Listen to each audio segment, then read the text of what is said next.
എന്നതിനെ കുറിച്ചുള്ള കാര്യങ്ങൾ അവരെ ബോധിപ്പിക്കുക, അവർക്ക് വേണ്ട ആനുകൂല്യങ്ങൾ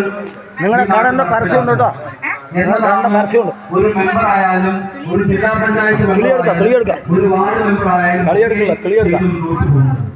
എനിക്ക് വേണ്ടി ഈ നാട്ടിലെ കോൺഗ്രസുകാർ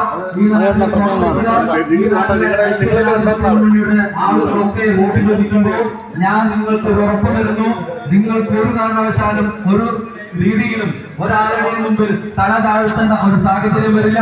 ഈ നാട്ടിലെ വേദനിക്കുന്ന ജനഹൃദയങ്ങളോട് ചേർന്ന് നിൽക്കുന്ന മാത്രം പറഞ്ഞുകൊണ്ട് എനിക്ക് കൈയടയാളത്തിൽ വോട്ടുകൾ രേഖപ്പെടുത്തിക്കൊണ്ട് എന്നെ വിജയിപ്പിക്കണമേ എന്നാണ് ഞാൻ പറയാൻ ആഗ്രഹിക്കുന്നത്. ഞാൻ കൂടുതലായി കടന്നു പോകുന്നില്ല. അടുത്തതായി ഇവിടെ ഈ ഡിവിഷനിൽ നിന്നും, പാലക്കാട് ജില്ലാ ഡിവിഷനിൽ നിന്നും മത്സരിക്കുന്നത് പ്രിയപ്പെട്ട KG അവറുകളാണ്. ഞങ്ങളെ പോലെയുള്ള അജ്മലെ പോലെയുള്ള യൂത്ത് കോൺഗ്രസിനെയും KSUവിനെയും ചെറുപ്പക്കാരെ ചേർത്ത് നിർത്തിക്കൊണ്ട് ഈ നാട്ടിലെ ഓരോ വിഷയങ്ങളും, ഇവിടെ പ്രദീപ് നെന്മാർ സൂചിപ്പിച്ചതുപോലെ കാരുണ്യ മേഖലയിലും ആരോഗ്യ മേഖലയിലും കാർഷിക മേഖലയിലും ഒക്കെ വലിയ അർത്ഥത്തിൽ നല്ല രീതിയിൽ ഇടപെട്ടുകൊണ്ട് മുന്നോട്ട് പോകുന്ന ഒരു നേതാവാണ്. ഈ നാട്ടിൽ ആദ്യം ഒരു പ്രതിസന്ധി കാലഘട്ടം എന്നത് ബഫർ സോണാണ്. മലയോര പ്രദേശങ്ങളിൽ താമസിക്കുന്ന ആളുകൾ, അവരൊക്കെ അവരുടെ കയ്യിൽ നിന്നും പണം കൊടുത്തിട്ടാണ് ഭൂമികൾ നിർവഹിക്കുന്നത്. ആ ഭൂമികൾക്കൊക്കെ ഒരു പ്രതിസന്ധി കാലഘട്ടം ബഫർ സോൺ, അതായത് ഫോറസ്റ്റിന്റെ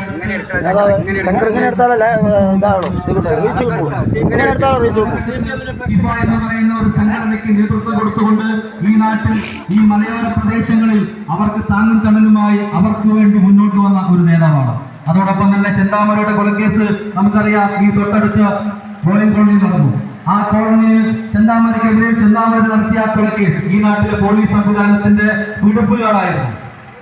അയാൾക്ക് ഈ പഞ്ചായത്തിൽ പോലും കടക്കാൻ ഒരു അനുമതി ഉണ്ടായിരുന്നില്ല. അങ്ങനെയുള്ള ഒരു സാഹചര്യം വന്നപ്പോ ആ പോലീസിന്റെ പ്രശ്നങ്ങൾ ചൂണ്ടിക്കാണിച്ചുകൊണ്ട് ഈ നെന്മാറയിലൂടെ സമരം നടത്തി. ആ സമരത്തിൽ PDPP ആക്ട് ഉൾപ്പെടെയുള്ള കേസുകൾ ചുമത്തി ഞങ്ങളെ പോലുള്ള ആളുകളെയൊക്കെ ജയിലിൽ അടയ്ക്കാൻ വേണ്ടിയിട്ടുള്ള ശ്രമം ഉണ്ടായി. അങ്ങനെയൊക്കെ ഈ നാട്ടിലെ ഓരോ വിഷയങ്ങളിലും ഇടപെട്ടുകൊണ്ട്, ഓരോ ആളുകളുടെ പ്രശ്നങ്ങൾ മനസ്സിലാക്കിക്കൊണ്ട്, ഓരോ ചെറുപ്പക്കാരെയും കൂടെ നിർത്തിക്കൊണ്ട് ഈ